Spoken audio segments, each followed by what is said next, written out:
Buenos días, ahora sí. Espero que todos se encuentren bien.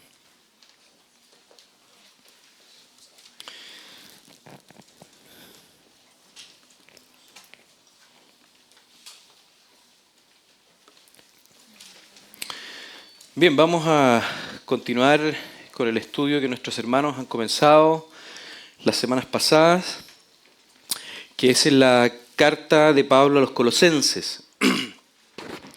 La carta de Pablo a los Colosenses.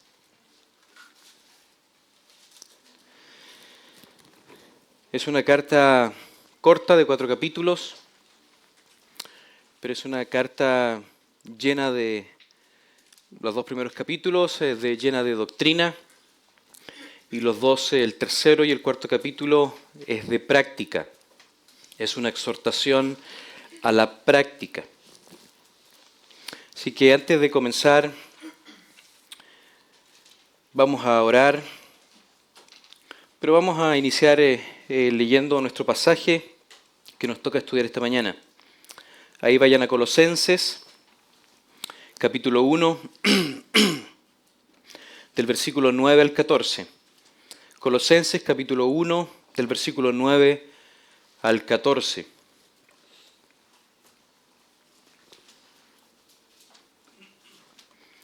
Dice así: por lo cual también nosotros, desde el día que lo oímos, no cesamos de orar por vosotros y de pedir que seáis llenos del conocimiento de su voluntad en toda sabiduría e inteligencia espiritual, para que andéis como es digno del Señor, agradándole en todo, llevando fruto en toda buena obra y creciendo en el conocimiento de Dios, y fortalecidos con todo poder, conforme a la potencia de su gloria, para toda paciencia y longanimidad. Versículo 12, con gozo, dando gracias al Padre que nos hizo aptos para participar de la herencia de los santos en luz, el cual nos ha librado de la potestad de las tinieblas y trasladado al reino de su amado Hijo, en quien tenemos redención por su sangre, el perdón de pecados. Vamos a orar.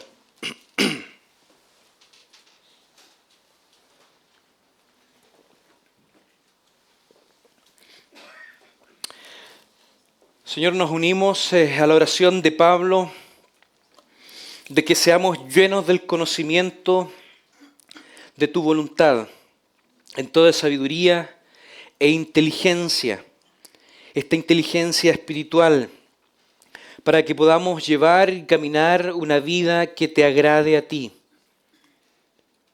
Sabemos, comprendemos y entendemos nuestra deficiencia como pecadores. Sabemos que nunca alcanzaremos a este lado de la gloria la perfección, y no es lo que Pablo exige. Pero sí te pedimos, Señor, el poder ser lleno de este conocimiento de la voluntad de Dios. Entender cuál es tu voluntad para nosotros. Y así de esa manera poder glorificarte, llevarte gloria en todo lo que hagamos. Gracias te damos. En el nombre de Jesús te pedimos que uses tu palabra. Amén y amén. Esta sección la he titulado como una oración por madurez espiritual. La verdad es que, como les mencioné al principio, es un libro corto de 4 capítulos. Básicamente el capítulo 1 y el capítulo 2 son básicamente doctrinales. El capítulo 3 y el 4 vamos a ver que es sumamente práctico. Pablo exhorta a los colosenses a ser prácticos, a practicar lo que ya han sabido, lo que saben. Ahora, cuando entramos en este pasaje hay varios temas en cuestión. Un tema es que nosotros podemos ver, y comienza el versículo 3, Pablo señalando que dice siempre orando por vosotros. El punto es que cuando vemos una oración, generalmente de paso, Pablo, esta carta es una de las cartas de la prisión. Pablo escribió 4 cartas cuando estaba en la prisión. estaba en Roma en su primer encarcelamiento, que fueron alrededor de 2 años, en el año 60 al 62. El punto es que escribió 4 cartas. La primera era Efesios, donde podemos en Efesios encontrar 2 oraciones, en el capítulo 1 y en el capítulo 3. Filipenses, que también es una carta de la prisión, podemos encontrar una oración en el capítulo 1. Y Colosenses, podemos encontrar la oración que Pablo hace aquí. Pero una de las cosas interesantes es que Pablo aquí, en esta carta de Colosenses, no le pone punto a esa oración. Claro, tú puedes ver ahí en el versículo 14 que hay una separación, pero técnicamente en el original, en el griego, no existe una separación, no para de orar. Y eso lo hace un tanto más complejo, porque el argumento de la carta continúa básicamente hasta el final de la carta. Entonces tú no puedes decir aquí paró, aquí se detuvo y comenzó a escribir la carta en el sentido ya de otra manera. Básicamente nunca dejó de orar Pablo. Pero no vamos a entrar en ese detalle, solamente darle ese vistazo. Pero lo que se hace interesante es que él en esta oración, él le pide algo a Dios. La oración es parte fundamental, todos sabemos que la oración es parte fundamental en la vida del creyente. Aparte de ser un mandato, como vemos ahí en 1 Tesalonicenses capítulo 5, versículo 17, donde dice, orad sin cesar. La oración es un mandato. Y aquí vamos a comenzar la exhortación nosotros. ¿Cuál es tu frecuencia de oración? ¿Oras por tus seres queridos? ¿Oras por tus hijos? ¿Oras por tu esposa? ¿Oras por tus vecinos? El alcance de la oración de Pablo en este pasaje no es tan solo para los colosenses, sino también es para nosotros. Es para la iglesia contemporánea. Uno de los temas más complejos en la iglesia contemporánea es que el tema que ora Pablo aquí es yugular en la iglesia contemporánea. ¿Cuál es? El discernimiento, la inteligencia, la sabiduría. La gente no es capaz de discernir cuando es la palabra de Dios, cuando es el consejo de Dios. ¿A cuántos de ustedes estoy seguro que los exponemos a una predicación en estos canales universales, no sé cómo se llama la verdad? Y usted va a decir amén a muchas de las cosas que están ahí. Realmente somos demandados a alinearnos a la palabra de Dios y tener discernimiento. El apóstol Pablo estaba encarcelado. Y en ese periodo del encarcelamiento en Roma, él escribe estas 4 cartas que les acabo de mencionar. Por lo tanto, estas oraciones que Pablo hace él hace cuatro cartas, pero en 3 cartas él ora. En Filemón él no ora, que es una de las cartas también de la cárcel. Pero él ahí no hace una oración, sino en Filipenses, Efesios y Colosenses. Ahora, observemos el versículo 9. Dice el versículo 9. Por lo cual también nosotros desde el día que lo oímos, no cesamos de orar. ¿Qué era lo que había oído Pablo? Acuérdense que en el versículo 1 dice que él estaba con el hermano Timoteo. Aquí él habla de manera plural. Pero ¿qué era lo que habían oído? Versículo 3. Siempre orando por vosotros, damos gracias a Dios, Padre de nuestro Señor Jesucristo, habiendo oído de vuestra fe en Cristo Jesús y del amor que tenéis a todos los santos. Pablo estaba contento por el progreso del crecimiento espiritual que tenían los hermanos en Colosas. La fe que ellos tenían en Cristo Jesús y el amor que tenían a todos los santos que estaban en ese lugar de Colosas. En otras palabras, los colosenses estaban progresando en su vida cristiana.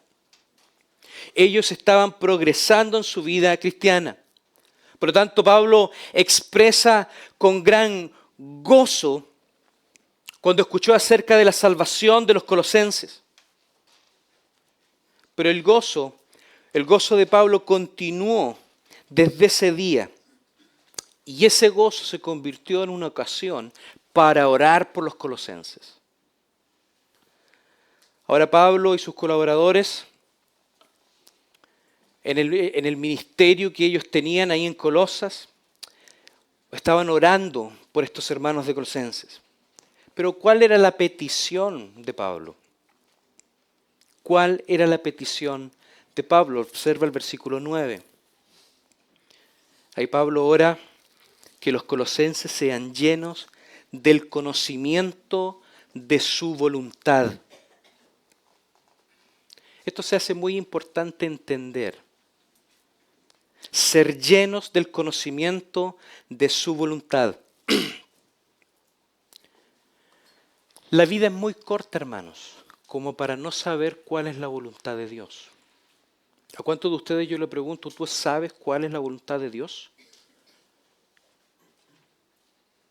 ¿Cuántos me dirían, sí, hermano, yo sé cuál es la voluntad de Dios? ¿O realmente estás más enfocado en entender y llevar a cabo tu voluntad en tu vida? Tú manejas tu vida. Tú haces la carta Gantt de tu vida. Tú haces la malla PER de lo que conoces eso de tu vida. Tú guías el GPS de tu vida. Tú haces tu propio mapa para guiar tu vida. Ahora en esta instancia, como lo presenta Pablo, se hace imperativo el que conozcamos la voluntad de Dios. El versículo continúa diciendo, versículo 9, llenos del conocimiento de su voluntad en toda sabiduría e inteligencia espiritual. ¿Qué quiere decir Pablo con todo esto?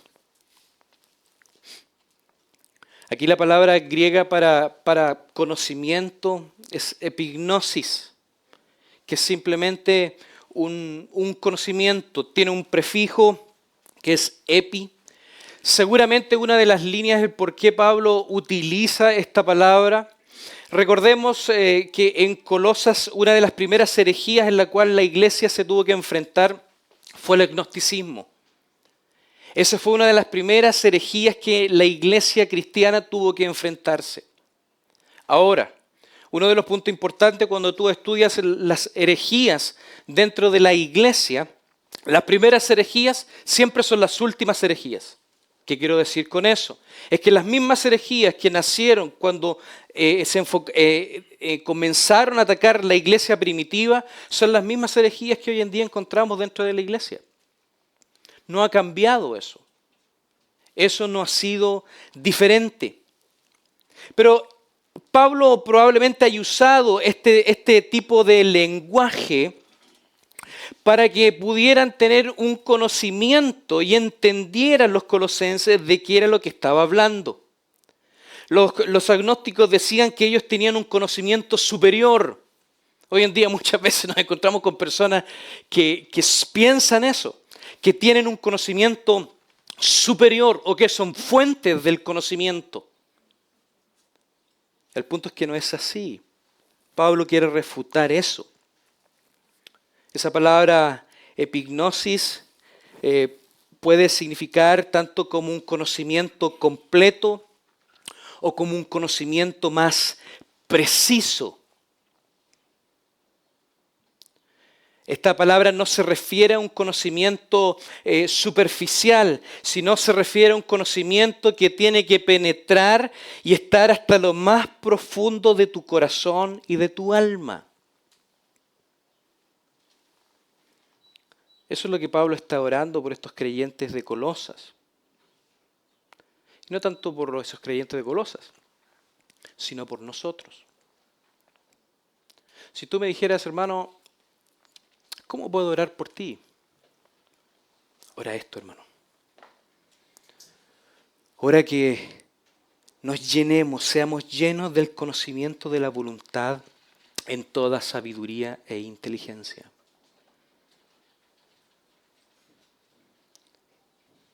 Si alineáramos nuestras oraciones, ¿estamos alineados con Pablo orando por los demás por esto? ¿O es una lista, como la misma lista que le mandas a Santa Claus en diciembre, la misma lista se la demandas a Dios?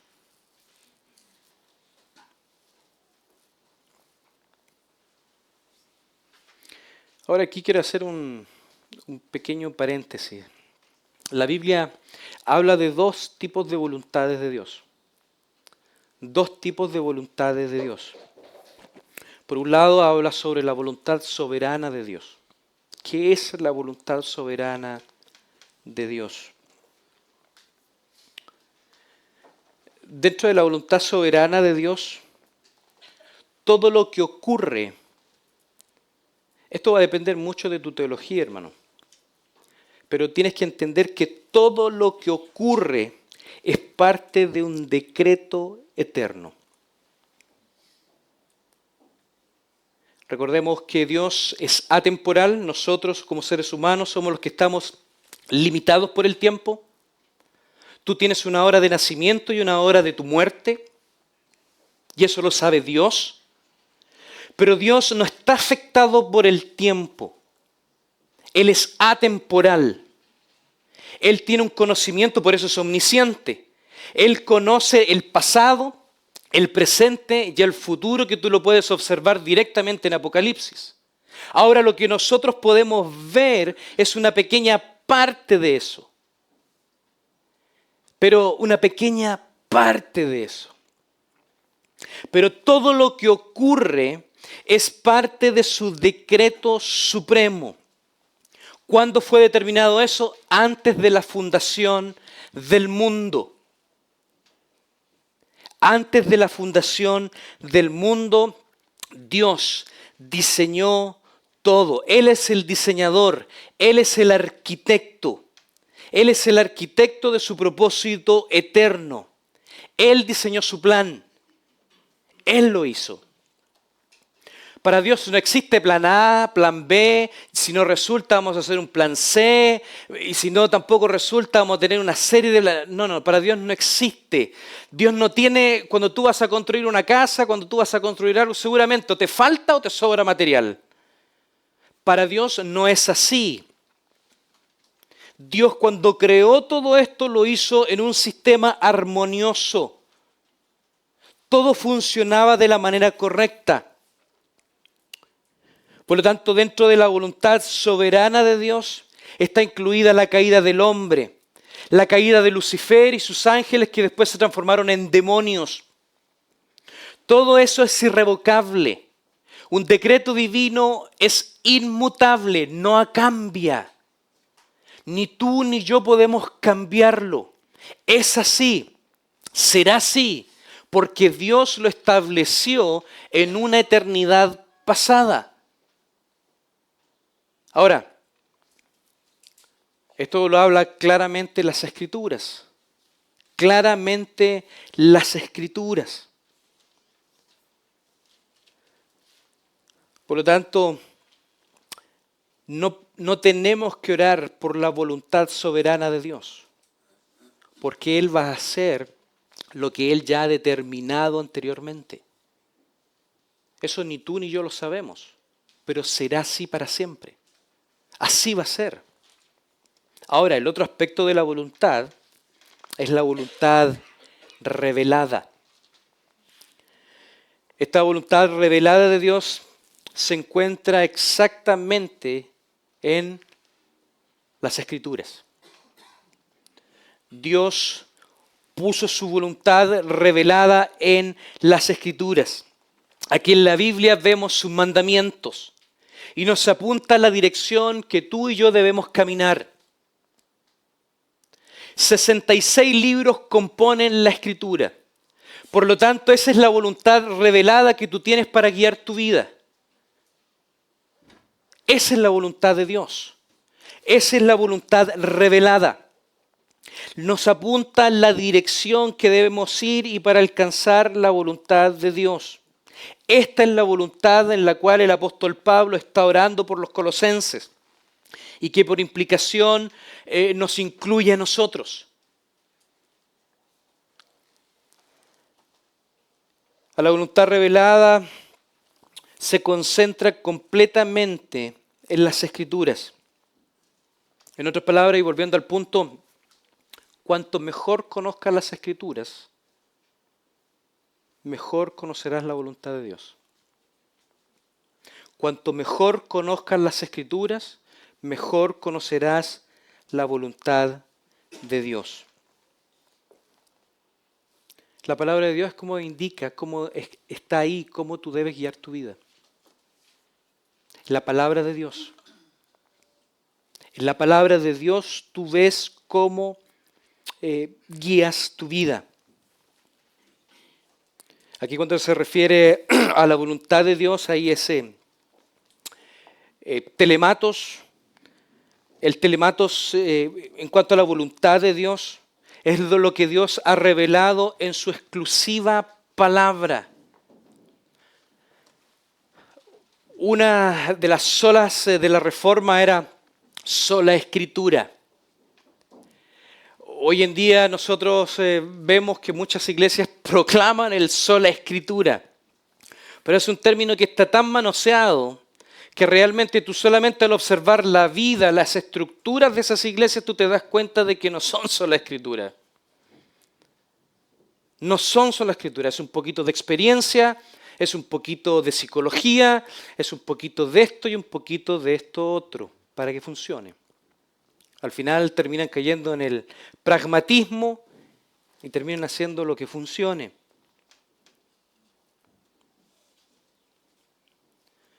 La voluntad de Dios es lo que Dios ha revelado en su palabra como correcto en lo que respecta a la creencia de fe como la conducta. El aspecto de la palabra en cuanto a la voluntad que nosotros podemos percibir aquí en este pasaje, tiene que ver un tanto como a las obras, como a la moralidad. No es algo que nosotros no podemos palpar. Si tú te das cuenta en el versículo 10, usa este término andar. Usa el término andar, pero específicamente para referirte al cómo tú debes caminar en la vida cristiana. El cómo tú debes moverte en la vida cristiana.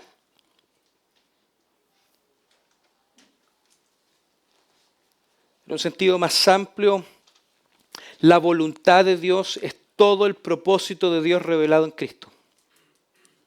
Es todo el propósito de Dios revelado en Cristo. Esto es como una moto de 3 ruedas. Adelante está la voluntad de Dios y aquí aparecen 2 términos, sabiduría e inteligencia espiritual. Todo esto va junto. La sabiduría, la voluntad de Dios y la inteligencia espiritual. Por lo tanto, el conocimiento de su voluntad, el que tú conozcas la voluntad de Dios, no puede estar separado de estas 2 ruedas. No puede. No puede estar separado de la sabiduría espiritual y la inteligencia. Ahora, ¿qué significa la sabiduría? La sabiduría simplemente significa la habilidad de acumular y organizar los principios bíblicos. La inteligencia es la aplicación de esos principios bíblicos a la vida diaria. Ahora, el conocimiento en sí mismo no puede ir solo. No puede. Déjame abrir un poco más esto. No sacas nada con conocer y entender las Escrituras si no sabes aplicarlo a tu vida.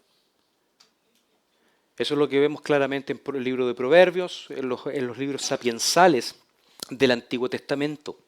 Existe una relación en lo que tú tienes en la cabeza con lo que tú practicas. Tiene que haber una correlación, tiene que haber una igualdad. Yo no puedo decir que soy creyente y soy el estafador más grande del mundo. No puedo decir que yo soy un creyente que practico, que entiendo las Escrituras y soy un inmoral. Hay una incongruencia. Ahora, esto no tiene el foco o el punto de que dices, mira, no, el hermano. No tiene ese punto. Examínate. Piensa cómo tú estás. Piensa si tú estás en este conocimiento de la voluntad, aplicando bien la sabiduría y la inteligencia. ¿Cómo estás aplicando lo que tú sabes? ¿Cómo estás aplicando en tu vida lo que tú ya sabes de Dios? Lo que tú has aprendido en la palabra de Dios.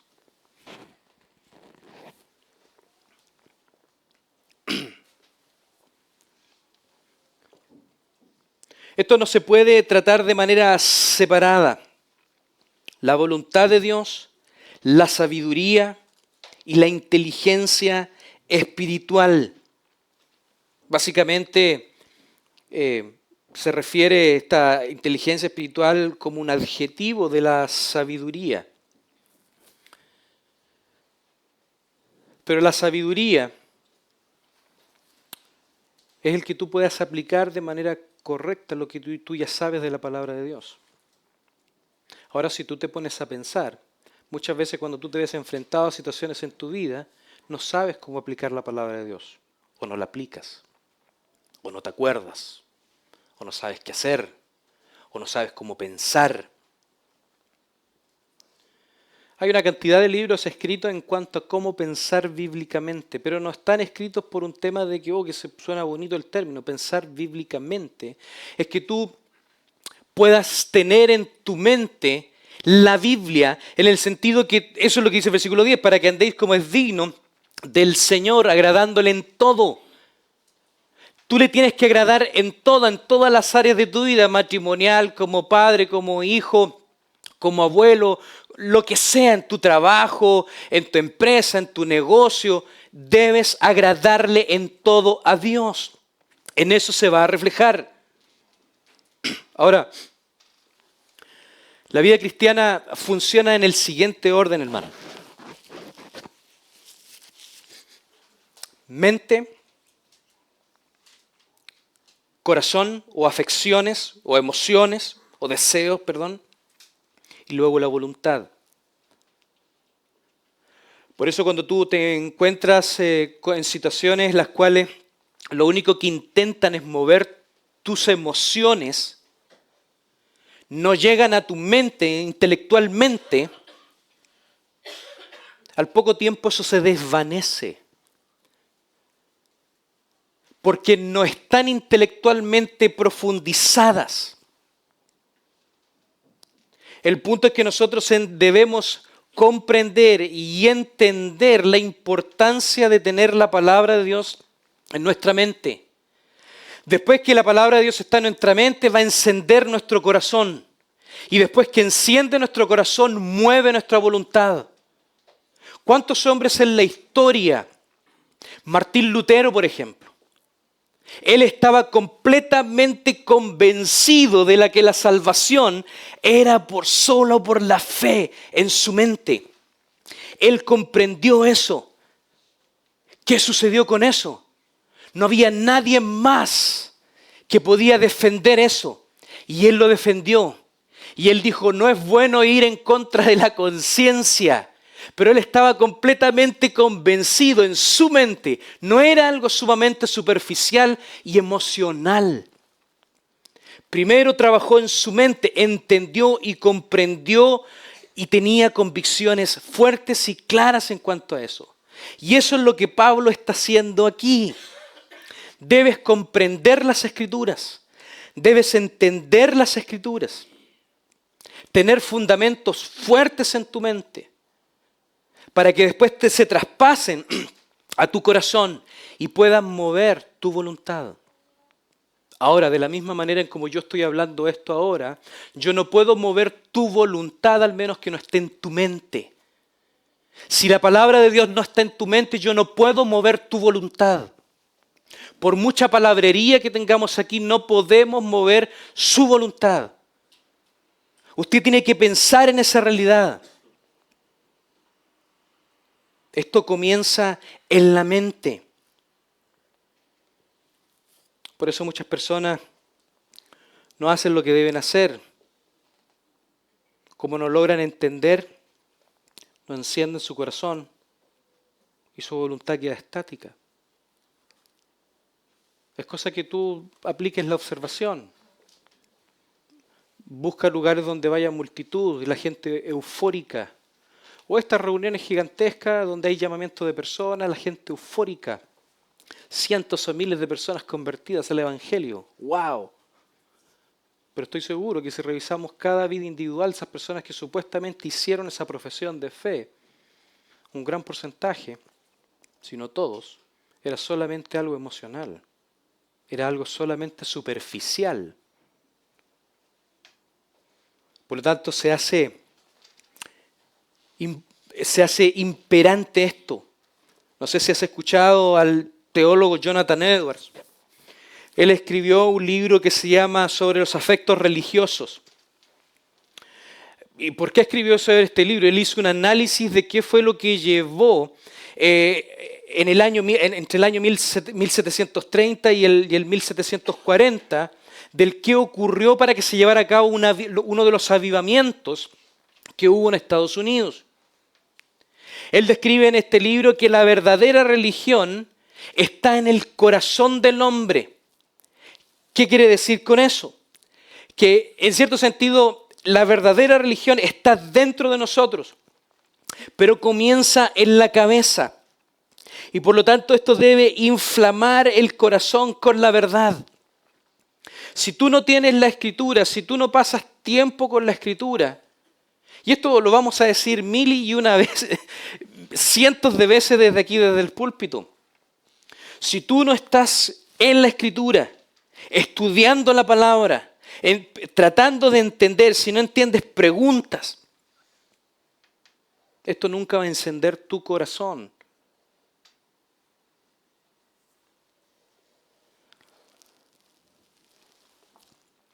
Ahora, tu voluntad nunca va a ir en contra de tu corazón. Y esto está relacionado obviamente con tu mente. He escuchado un dicho que quizás no se apega tanto, pero dice, dime con quién andas, pues, y te diré quién eres. En cierto sentido, refleja o da destellos de esa realidad. En el sentido de que lo que tú hagas, tus conversaciones, tus pensamientos, tus problemas, cómo los abordes, va a ser el reflejo de lo que hay realmente dentro de ti. Ahora, por eso Pablo exhorta en la carta a Filipenses, ¿se acuerdan? En esto pensad, ¿en qué cosa? En lo bueno, debemos trabajar. Esto implica la voluntad, hermanos. Apártate del pecado. Apartémonos del pecado. Apartémonos de la inmoralidad. Apartémonos de los pecados ocultos. De nuestros horribles pensamientos. No juguemos a ser santurrones con Dios. No, Dios conoce eso. Dios sabe eso. Y como hombres sabemos y entendemos que muchas veces pasamos los mismos problemas unos con otros. Por eso es importante que tengamos una altura de mira a esto.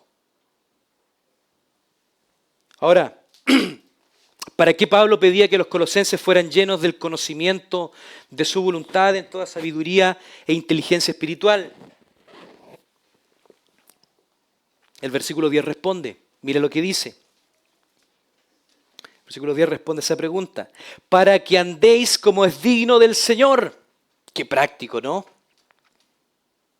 Agradándole en todo, llevando fruto en toda buena obra y creciendo en el conocimiento de Dios. El pensamiento correcto conduce a una conducta correcta. Si tú piensas correctamente de manera bíblica, te va a conducir a una conducta correcta. Ahora seguramente tú estás pensando una conducta correcta, quizás algo bien ordenadito, sentadito. No, no estoy hablando de eso. Estoy hablando de cómo tú caminas en tu vida diaria, cómo andéis de manera constante en tu vida diaria. Lo que uno vive es lo que realmente cree. Todo lo demás es pura palabrería religiosa. Todo lo demás es pura palabrería religiosa. Observa tu vida. Observa tu vida. ¿Cómo es tu vida? ¿Cómo vives? ¿Cómo reaccionas? ¿Qué es lo que crees? ¿Qué es lo que te está motivando? Ahora hay una cosa que quiero dejar en claro. El conocimiento no solo queda en la mente, amados hermanos. Ahora, en el caso para los que tenemos, por pura gracia de Dios, la oportunidad de enseñar, no tanto de aquí desde el púlpito, sino de los grupos, tenemos una gran responsabilidad. Tenemos una gran responsabilidad. En el sentido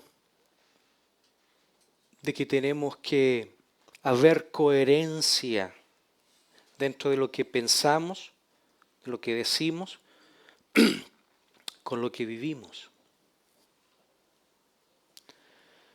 Ahora, ¿esto se puede forzar? Sí, un poquito. Un poquito. ¿Qué quiero decir con esto? Ahora si tú observas el versículo 10, mira lo que dice. Para que andéis como es digno del Señor, agradándole en todo, llevando fruto en toda buena obra y creciendo en el conocimiento de Dios. ¿Quién da el fruto? El Señor. Él es la vid. Yo soy un pámpano. Si yo no tengo una relación con el Señor Jesucristo, si yo no conozco al Señor Jesucristo profundamente,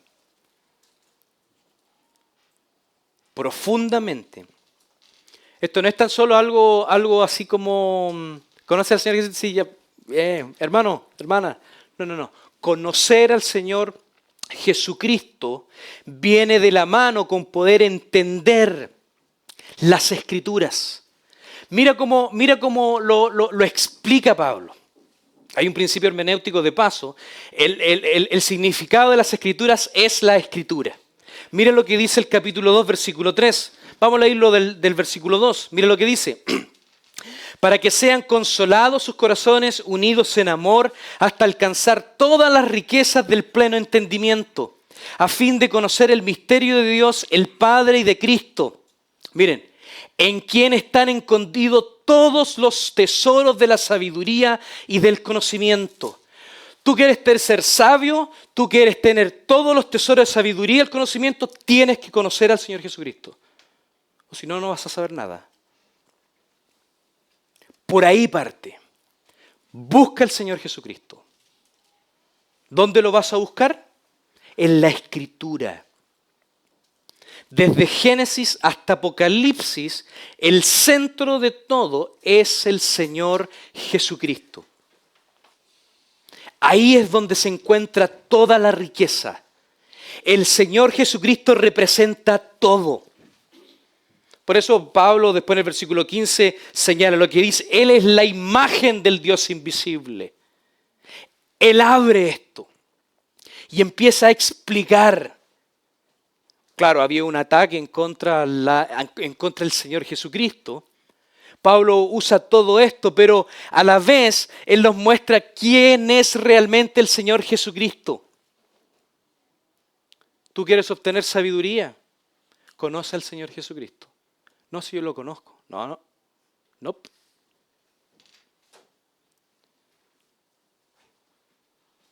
Pablo se lo estaba diciendo a la iglesia de Colosas. Y esto aplica de manera directa a nosotros. ¿Conoces al Señor Jesucristo? ¿Conoces realmente al Señor Jesucristo? sí, mira, vi en TikTok un mensaje bonito o acá. No, no, pierdes tu tiempo, pierdes tu tiempo, pierdes tu tiempo, hermano, de verdad. El Señor Jesucristo solamente lo vas a encontrar en las Escrituras, en ninguna otra parte. ¿Por qué? Porque es la voluntad revelada de Dios. Es ahí donde está el Señor Jesucristo, en las páginas de las Escrituras.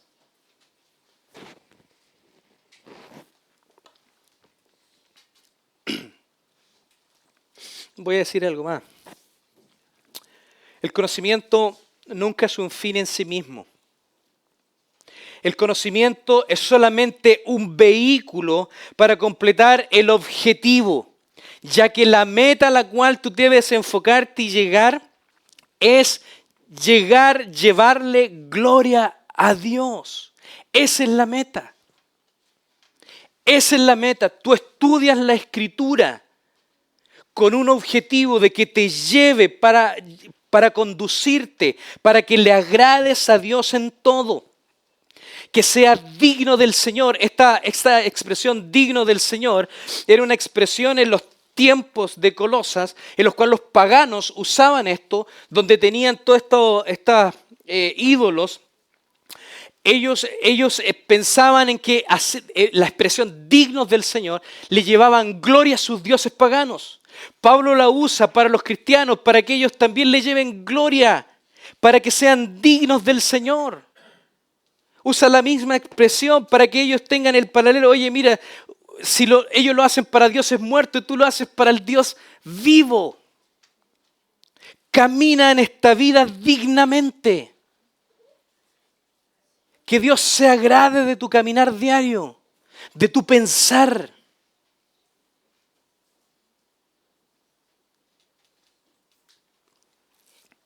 Agradándole en todo. Ahora, hay que recordar que para llevar a cabo este caminar espiritual, debemos estar conscientes de nuestra necesidad continua, de que el Espíritu Santo nos capacite en este caminar para poder agradar a Dios. Ahora, de paso, esta epístola de Colosenses es sumamente cristocéntrica. No habla, el único vestigio que nos da del Espíritu Santo está ahí en el versículo 8, cuando dice, quien también nos ha declarado por vuestro amor en el Espíritu. Pero básicamente en toda la carta tú no encuentras una alusión al Espíritu Santo. Eso no quiere decir que no sea así. Pero la carta tiene coherencia teológica, en el cual señalar de que nosotros no podemos llevar a cabo nuestra vida espiritual por nuestras propias fuerzas. Constantemente nos topamos con personas que piensan que pueden llevar su vida espiritual con sus propias fuerzas. Por eso fracasan en sus vidas. Tú dependes. El hablar de la gracia de Dios no es tan simplemente el decir porque suena bonito. La gracia de Dios es que tú cuelgas completamente de Cristo. Él es el que te sostiene. Él es el que te da una vida. El que te lo dio por gracia, porque no te lo merecías, te da algo. No merecíamos nada y Él nos dio vida eterna.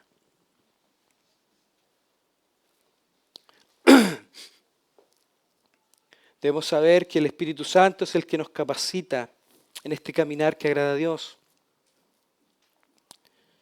Si intentamos hacerlo por nuestro propio poder natural, carnal, vamos a experimentar un fracaso tremendo, hermano. Necesitamos esta sabiduría. Necesitamos conocer al Señor Jesucristo cada día más.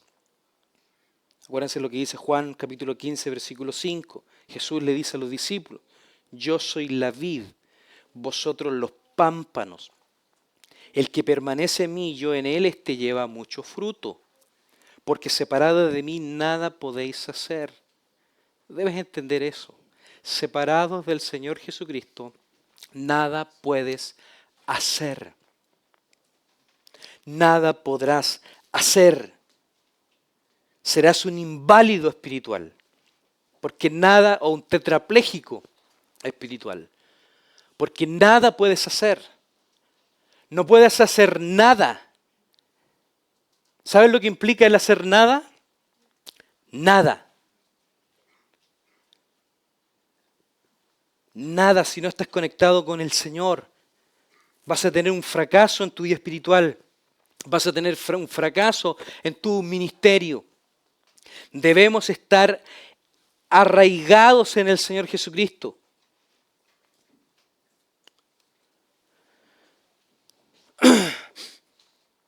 Debemos caminar como Jesús lo hizo. Él lo hizo en dependencia completa del Espíritu Santo. Él lo hizo en dependencia completa. Ahora Pablo, para que no quede duda de dónde debemos obtener la sabiduría y el conocimiento, por eso él aclara ya en el versículo 2 y 3 que los tesoros de la sabiduría están en el Señor Jesucristo. Si quieres tener sabiduría, tienes que conocer a Cristo. En Él se centra todo. En Él se centra todo.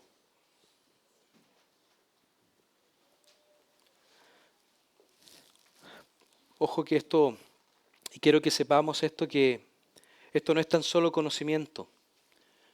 Acuérdense de los religiosos judíos. Hay dos extremos, y hay dos extremos que debemos evitar. Por un lado, Jesús enfrenta a los religiosos judíos que le dice: escudriñen las Escrituras porque a vosotros parece que en ellas tenéis la vida eterna, y ellas son las que dan testimonio de mí. Esos judíos no eran vagabundos que no leían el periódico, o personas realmente incultas, no eran personas que no tenían idea de nada. Esos religiosos sí sabían, pero habían caído en un extremo de religiosidad que pensaban saberlo todo. Pero Jesús les demuestra de que realmente no lo sabían todo. Alguien que está consciente de su conocimiento en cuanto a la materia espiritual siempre va a reconocer de que no lo sabe todo.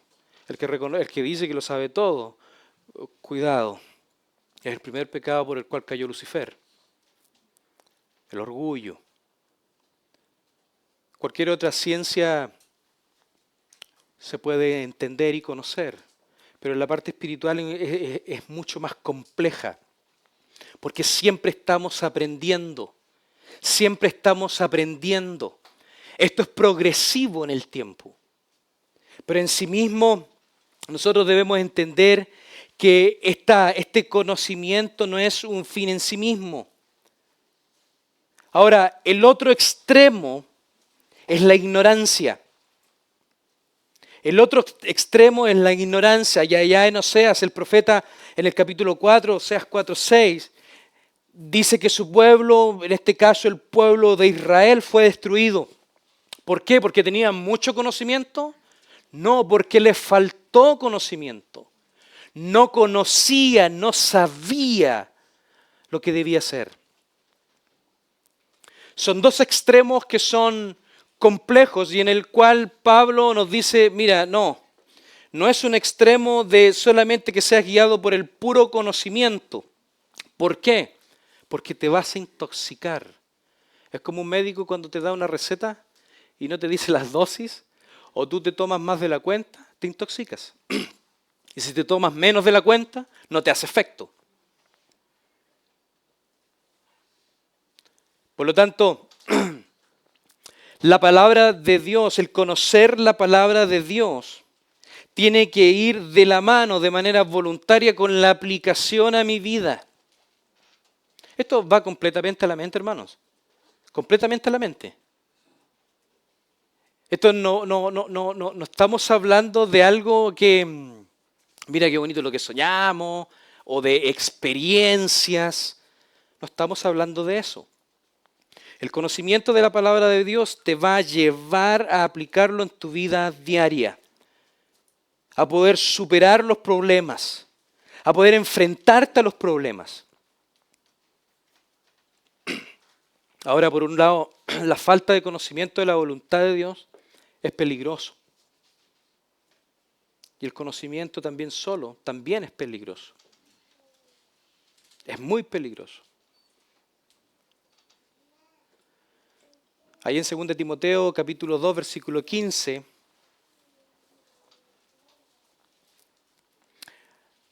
hay una referencia en cuanto a la ignorancia teológica. Pero la ignorancia es peor. Aquí Pablo está apelando a que no seamos ignorantes, a que conozcamos la voluntad de Dios. De alguna u otra manera, la ignorancia igual hace daño, al igual que solamente el conocimiento mal aplicado. ¿Por qué la ignorancia hace daño?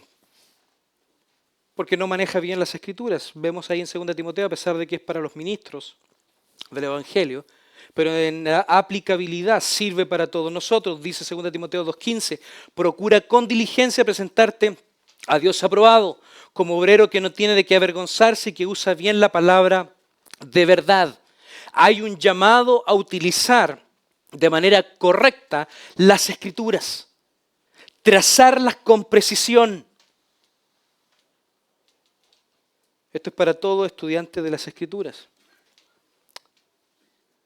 Por eso es común encontrarte con jóvenes estudiantes de las Escrituras. Lo único que ves es arrogancia. No ves un grado de humildad en ello.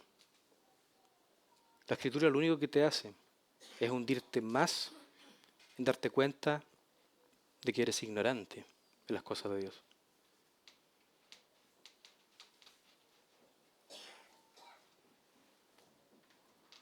Ahora, el agradándole en todo, llevando fruto en toda buena obra y creciendo en el conocimiento de Dios. Si los cristianos colosenses están llenos del conocimiento correcto, van a vivir y van a actuar de una manera digna de la santidad de aquel a quien confiesan que es su Señor. Ese era el llamado, esa era la oración de Pablo.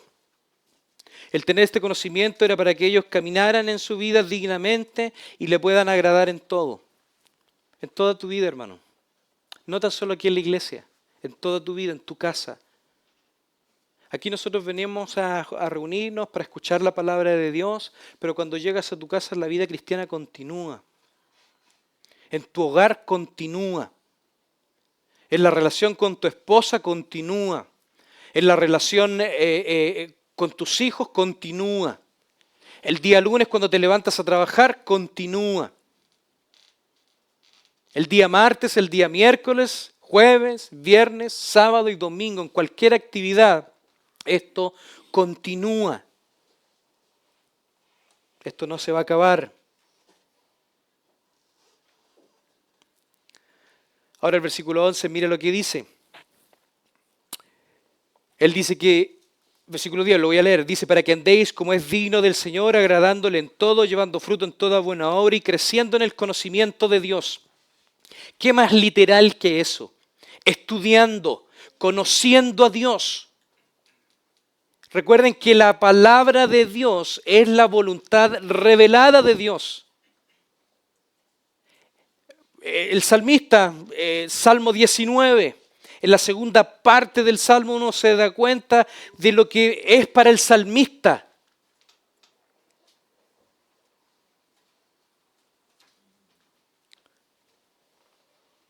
Ahora todo esto no lo vamos a hacer con nuestras propias fuerzas.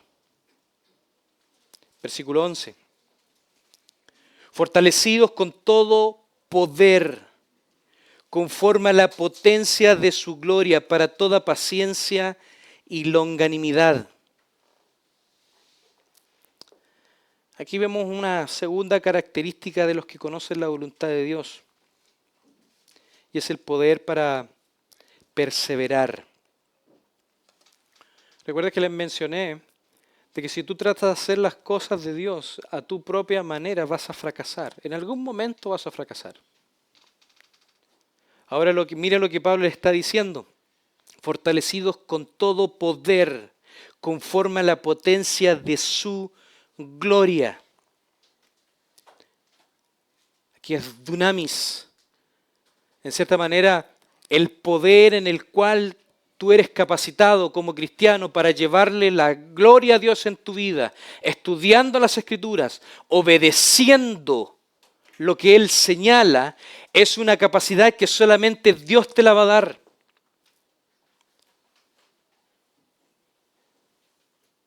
Ahora, ¿cómo esto se relaciona? Es que tú busques al Señor. ¿Buscas al Señor? ¿Buscas al Señor Jesucristo de manera constante? Constantemente, orar sin cesar, no es algo orar sin cesar que me ponga y orar sin cesar. Es una actitud constante de nuestra mente de saber que estamos en la presencia de Dios y en una relación constante en la presencia de Dios. Hermano, saber esto te va a explotar la cabeza. Muchas veces antes de pecar, antes de que estés ahí, de pecar, tienes que saber y entender que Dios está ahí y te está observando. Los hermanos de la iglesia puede que no te vean, no te van a ver, pero Dios sí, y ahí es peligroso. Por eso debemos tener una actitud constante. Esto es mucho más que algo. Mira, a la gente le gusta que le den lista de cómo hacer las cosas y cuadradito, bien cuadradito. No, esto no es así. Esto no es así. No funciona así. No funciona así. Tienes que entregarte completamente al Señor Jesucristo, someterte a su señorío, someterte a quien es Él, en obediencia. Ahora, los capítulos 3 y 4 vamos a ver la parte del sometimiento, lo que los cristianos deben hacer.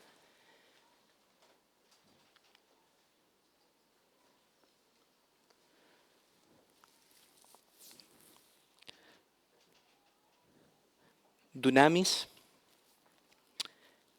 que se puede definir como la potencialidad de ejercer fuerza a realizar alguna función.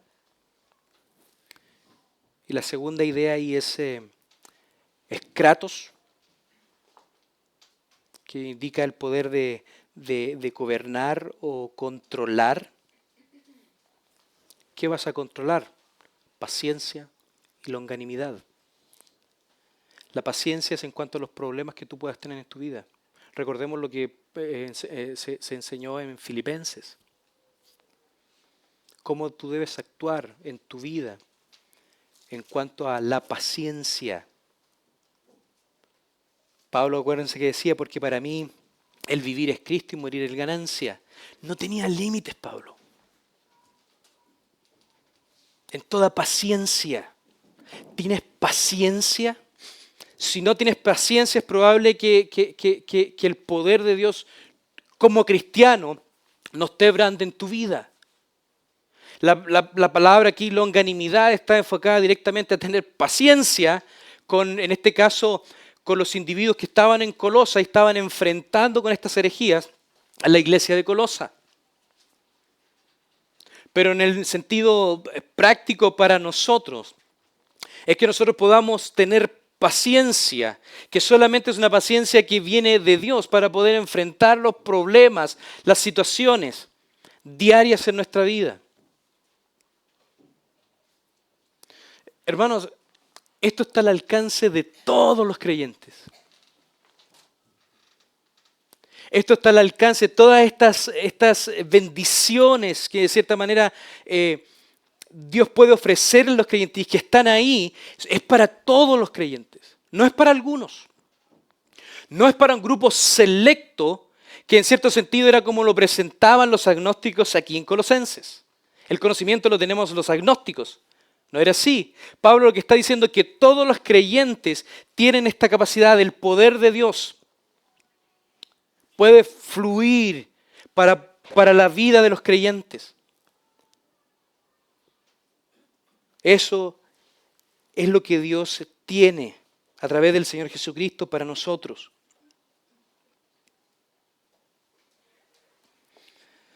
Las dos ideas que hay aquí se complementan entre sí. Está queriendo, en cierto sentido, decir que ni las circunstancias ni las personas, nada debe perturbar a la persona que camina en la voluntad de Dios. Si tú estás caminando en la voluntad de Dios, nada de eso va a perturbarte. Ni las situaciones externas, ni lo que digan, ni lo que se diga, ni lo que pase, ni lo que ocurra. Porque hay algo que es externo a ti, que te está sosteniendo, que es el poder divino. Y eso está disponible para todos aquellos que están en Cristo. Ahora la pregunta es, ¿tú estás en Cristo? ¿Tú estás en Cristo realmente?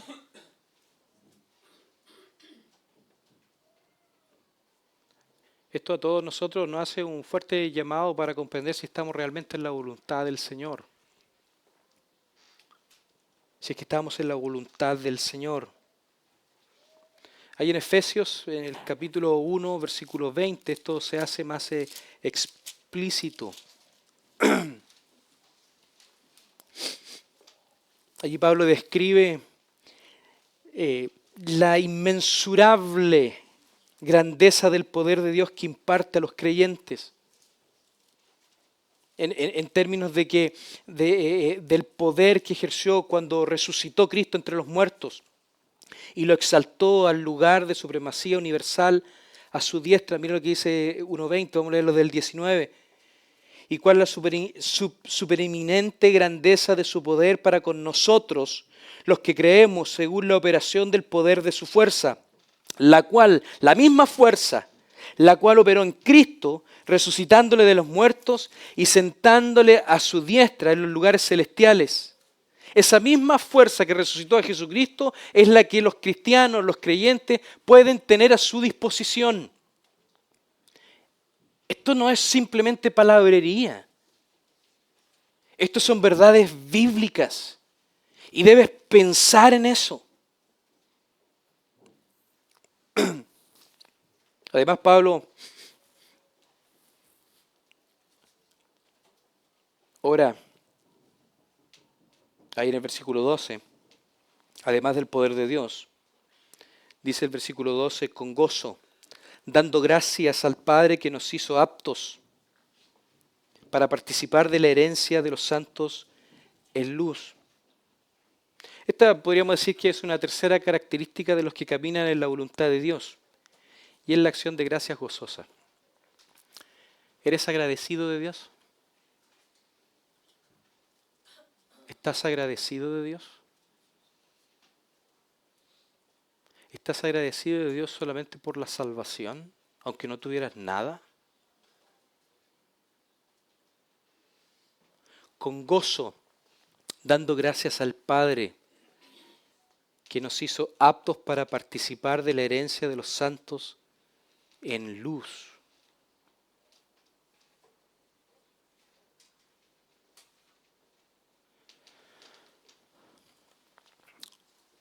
Seguramente si nos enfrentáramos a un detector de mentiras, se encenderían muchas luces rojas. Realmente nunca actuamos con agradecimiento al Señor. No podemos jugar a ser perfectos. Siempre estamos quejándonos.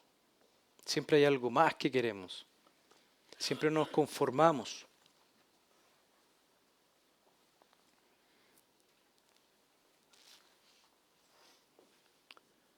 Siempre hay queja por todo. Siempre nos queremos hacer las víctimas de las circunstancias. No es así. No es así. Debes ser agradecido de Dios. Debes estar en constante agradecimiento de Dios.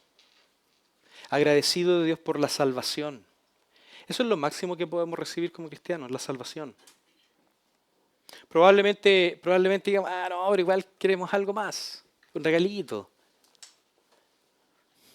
Pero la salvación es suficiente. La salvación es suficiente en el sentido de que es lo máximo que Dios puede hacer por el pecador penitente.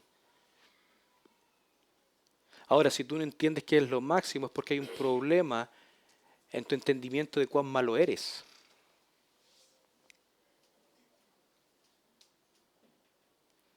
La salvación es lo máximo que Dios pudo haber llevado a cabo por los pecadores. Haber llevado a su Hijo a la cruz para morir por esos pecadores. Por pecadores que ni siquiera lo habían pedido, que ni siquiera sabían que iban a ser salvos, que no tenían idea de nada, que no sabían lo que vendría después de la muerte. Pero Dios lo hizo. Dios lo hizo de manera voluntaria, incondicional.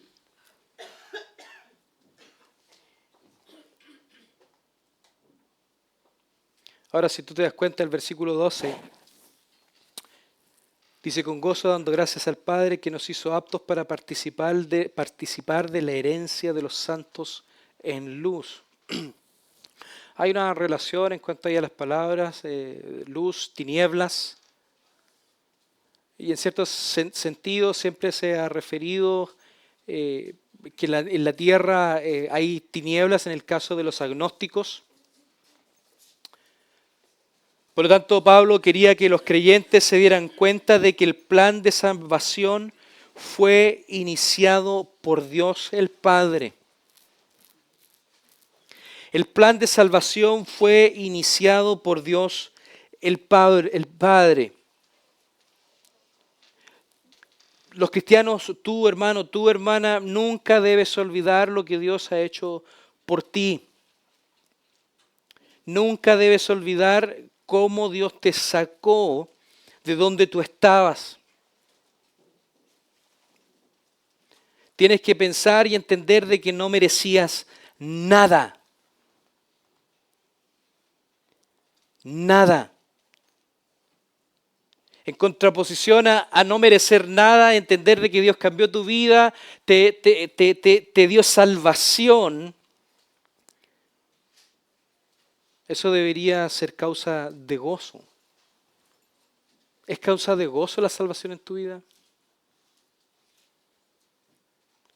¿Realmente piensas, sabes que no merecía nada, me iba a ir al infierno, independientemente de mi condición? Pero Él me dio vida juntamente con Cristo. Es lo único que vale la pena. Si es lo único que tú tuvieras fuese la salvación, eso es suficiente para tu profundo gozo. Pero eso generalmente no es suficiente. Siempre hay algo más que queremos. Pero Pablo quiere que los colosenses den gracias al Padre, que nos hizo aptos para participar de la herencia de los santos en luz. ¿Cuál es la herencia? Todo lo que Dios tiene para sus santos, para sus hijos, para los que son salvos, para los que están en Cristo y que viven en luz. Ahora, hermanos, esto como una... Acuérdense que hablamos de la voluntad soberana, la voluntad escrita. La voluntad soberana de Dios, hay decretos divinos. El decreto divino no puede ser cambiado por la sencilla razón de que Dios es inmutable. Si hablamos de que Dios no puede cambiar, que Dios cambia, entonces es mutable. Entonces entramos en un problema más enredado que cualquier cosa. Dios es inmutable. Sus decretos divinos no pueden ser cambiados. No puede, es imposible. Por lo tanto, en este aspecto, cuando vemos en el versículo 12, cuando damos gracias que nos hizo aptos para participar de la herencia de los santos, tú, si eres un verdadero creyente, ya estás participando de la herencia de los santos en luz. Versículo 13. El cual nos ha librado de la potestad de las tinieblas y trasladado al reino de su amado Hijo. Esto en cierto sentido es explicativo. Mira cómo lo dice. El cual me he librado de la potestad de las tinieblas. ¿Yo? No. ¿Quién lo hizo? Dios, el Padre. Ni siquiera sabías que estabas en las tinieblas. Ni siquiera sabías dónde estabas parado. Pero Dios te trasladó, te libró de la potestad de las tinieblas y te movió al reino de su amado Hijo. El reino en Cristo. El apóstol Pedro lo grafica de la siguiente manera. Mire lo que dice 1 Pedro 2:9. Mas vosotros sois un linaje escogido. ¿Qué? Linaje escogido. Real sacerdocio, nación santa, un pueblo adquirido por Dios, para que anunciéis las virtudes de aquel que os llamó de las tinieblas a su luz admirable. Hermanos, si tú eres un verdadero cristiano, esa es tu posición. Y así debes vivir, agradándole en todo, como es digno del Señor. No puedes andar a patadas con las piedras. No puedes andar a patadas con tu actitud. Debes vivir, debes estar con gozo, dando gracias al Padre, que te ha dado lo que ya tienes, lo que tú tienes, como estés, en la condición que estés. Porque es una fuerza que es externa a ti, la que te ayuda a soportar y sostener todo esto. Versículo 14. En quien tenemos redención por su sangre, el perdón de pecados. El Evangelio. El Evangelio. Esto es mucho más que el repetir. Muchas veces escuchamos por ahí: la sangre de Cristo nos limpia todo pecado, como un abracadabra, patas de cabra. No es así. Fue una acción, fue un evento que ocurrió en un momento de la historia.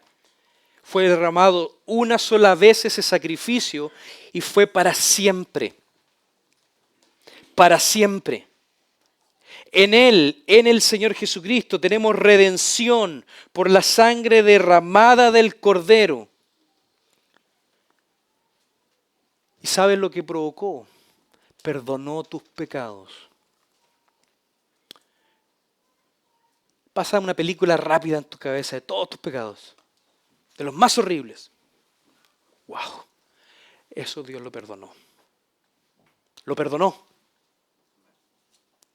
Lo perdonó, hermanos. ¿Logras entender eso? Él perdonó tus pecados. No vivas en base a eso. Él ya te libró. Vive en base a que Él te perdonó. El sacrificio fue hecho en Cristo.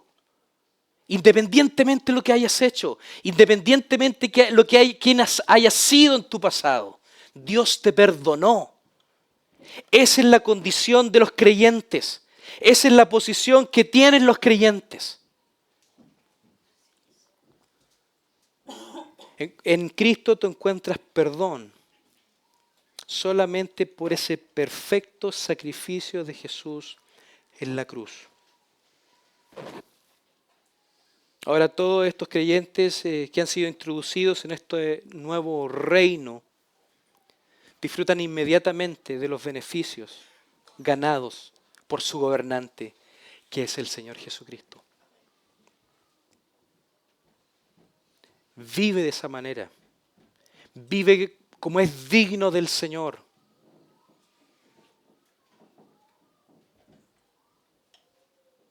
Camina como es digno del Señor. Trata de buscar agradarle al Señor. Ahora, si tú observas más adelante en Colosenses, capítulo 3, versículos 23 y 24, mira lo que dice. Y todo lo que hagáis, hacedlo de corazón, como para el Señor y no para los hombres, sabiendo que del Señor recibiréis la recompensa de la herencia, porque a Cristo el Señor servís. Esto no se refiere específicamente a servir en la iglesia.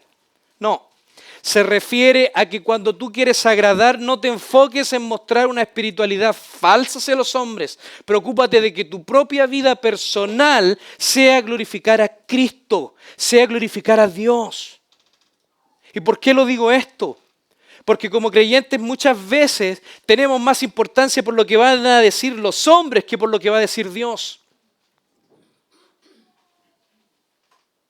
Para no afectar al hermano o al otro individuo, da lo mismo. Si le agradas a Dios, da lo mismo a quien no le agrades. Y entiende eso, por favor. Por defecto, porque no siempre cuando hagas las cosas de Dios vas a agradar a los hombres. Pero la verdad da lo mismo. No interesa. Dios te demanda que debes agradar a Dios. A Él debes agradarlo. Él es tu objetivo. Por lo tanto, ese es el estándar. Cuando tú hagas algo en la iglesia, cuando tú hagas algo en tu casa, si lo haces pensando para agradar al individuo, vas a fracasar. Tienes que hacerlo pensando en el Señor siempre. Porque no siempre vamos a encontrar las caras buenas, o que nos aplaudan, o que nos digan cosas buenas. No esperemos eso.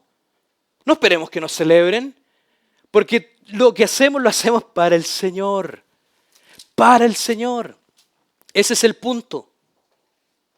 Sabiendo que del Señor recibiréis la recompensa de la herencia, porque a Cristo el Señor servís. No sirves a los hombres. No sirves a los hombres. ¿O estás aquí para que hagamos una comunidad de un club social o algo? Tú vienes aquí por el Señor. Por el Señor vienes si estás aquí. Por nadie más. Claro, tenemos comunión, nos amamos unos con otros. Pero por el Señor tú estás aquí. Y la única manera es que conozcas las Escrituras para poder conocer y entender la voluntad de Dios en tu vida. Vamos a orar, Señor. Te damos las gracias. Gracias por tu palabra.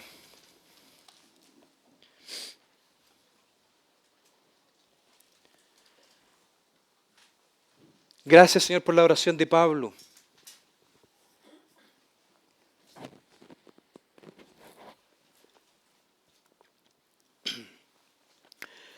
Te pedimos, Señor, también y queremos alinearnos en esta oración. Queremos ser llenos del conocimiento de tu voluntad en toda sabiduría e inteligencia. Queremos darte gloria. Queremos caminar como es digno del Señor, como es digno de tu Hijo, amado. Queremos agradarte en todo. Queremos llevarte fruto en toda buena obra. Sabemos que no podemos dar frutos si no estamos unidos, arraigados en ti. Ayúdanos. Danos sabemos que está ese poder disponible para nosotros batallar,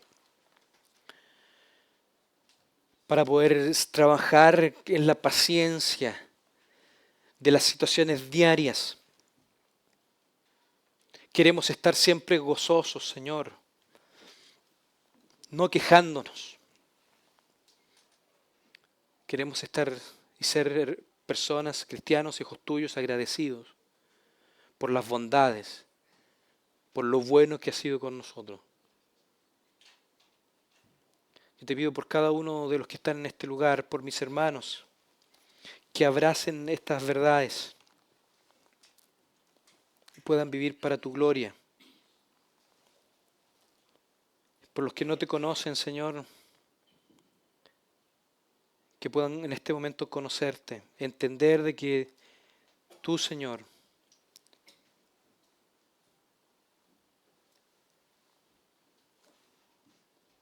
tú eres el Salvador. No hay esperanza fuera de ti. No hay otro lugar donde podemos ir. El Señor Jesucristo es el centro de todo. Queremos conocerte. Queremos conocerte más. Ayúdanos, Señor. Ayuda a nuestros hermanos, Señor, que enseñan. Te pedimos por ellos para que les des sabiduría, les des inteligencia, puedan comprender tu voluntad y también ellos puedan enseñarnos a nosotros. Ayuda a cada uno de nuestros hermanos, ayuda a cada uno de los que estamos en este lugar, para que podamos comprender tu voluntad y conducirnos en esta vida de una manera que te agrade a ti. Te damos las gracias por este tiempo, te damos las gracias por la iglesia, te damos las gracias por tu palabra, te damos las gracias por tu Hijo Jesucristo, que nos salvó, nos redimió. En el nombre de Jesús. Amén.